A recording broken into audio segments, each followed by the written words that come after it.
నమస్తే. నేను Venkat advocate and డాక్యుమెంటెంట్‌ని.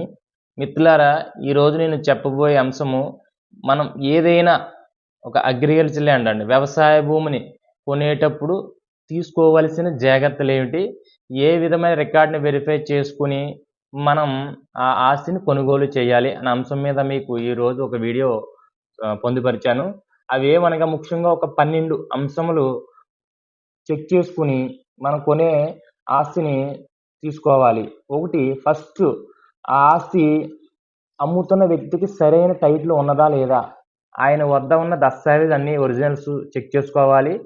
మరియు వాటి యొక్క లింక్ డాక్యుమెంట్లు సుమారు 33 సంవత్సరాలు వెనక్కి ఏ విధంగా ఆయనకి సంక్రమించినవి, ఆ అమ్మిన వ్యక్తికి ఏ విధంగా సంక్రమించినవి అన్నవి చూసుకుంటూ వెళ్ళాలి.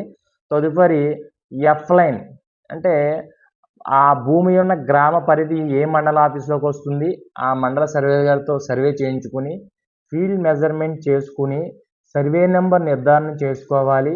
మరియు బౌండరీస్ నిర్ధారణ చేసుకోవాలి. అలాగే ఆర్ఎస్ఆర్ కాపీ, ఏ రిజిస్టర్ కాపీ అంటారు దాన్నే, 1955లో అసలు ఆ సర్వే నంబర్ పుట్టుక ఏ విధంగా ఉన్నదని ఒకటి నిర్ధారణ చేసుకోవాలి.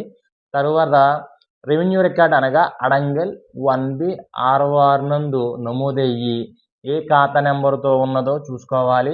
తదుపరి 1B రిజిస్టర్ కాపీ తెచ్చుకుని ప్రస్తుతం 30 సంవత్సరాలు నుంచి ఉన్న రికార్డుకి ఈసీ పెట్టుకుని వీసీ వెరిఫై చేసుకోవాలి. పట్టాదారు పాస్బుక్, టైటిల్ డీడ్ని తీసుకోవాలి.